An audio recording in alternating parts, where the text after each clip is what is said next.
ఆంగ్ల భాషలో భారతదేశమే ముందుందంట. ప్రపంచ సగటు 57 ఉంటే, భారత్ సగటు 52 ఉంది. కానీ నైపుణ్య విషయంలో ప్రపంచ సగటు 54 ఉంటే, భారత సగటు 57 ఉంది. అంటే ఆంగ్ల భాష మాట్లాడే నైపుణ్యంలో మాత్రం మనమే ప్రపంచ సగటు కంటే ఎక్కువగా ఉన్నాం. ఇకపోతే రాయడంలో ప్రపంచ సగటు 61 ఉంటే, మన భారతదేశ సగటు కూడా 61 ఉందంట. అంటే రాయడంలో మాత్రం సమానంగా ఉన్నాం.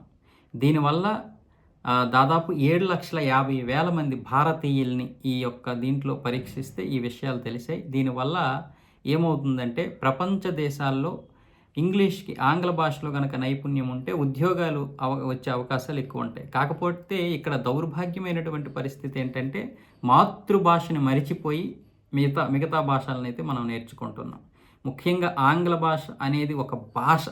దాన్ని మన జీవితంలో ఇది నేర్చుకుంటే చాలు జీవితం మారిపోతుంది అనే విధంగా అయితే తయారయ్యాయి మన దగ్గర. నిజంగా మనకి తెలుగు అనేది మర్చిపోతున్నాం. ఇప్పుడు ఈ విషయంలో మనం తమిళోళ్ళని నిజంగా వాళ్ళని అభినందించాలి. వాళ్ళ భాష కోసం వాళ్ళు ఇంగ్లీష్ మాట్లాడుతారు, కాకపోతే వాళ్ళ భాషని మరిచిపోయి కాదు. అలాగే ఎవడైనా తమిళ్ మాట్లాడకపోతే వాడితో ఇంగ్లీష్ మాట్లాడతారు తప్ప తమిళోడితో తమిళం మాట్లాడతారు. తెలుగుడితో కూడా తమిళమే మాట్లాడతాడు వాడు. నువ్వు నేనే గీక్కుంటాం. ఇద్దరు తెలుగులు మాట్లాడితే మాత్రం ఆంగ్లంలో మాట్లాడతారు.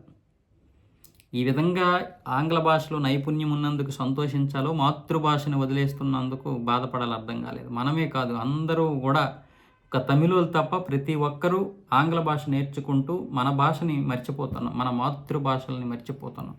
మనం ఇన్నిటికంటే కూడా హిందీని నేర్చుకోలేకపోతున్నాం. అన్నిటికంటే దౌర్భాగ్యం ఏంటంటే హిందీని మనం నేర్చుకోలేకపోతున్నాం. మనం హిందీ నేర్చుకోవాలి, ఇంగ్లీషు నేర్చుకోవాలి, కానీ తెలుగు మాత్రం మర్చిపోకూడదు.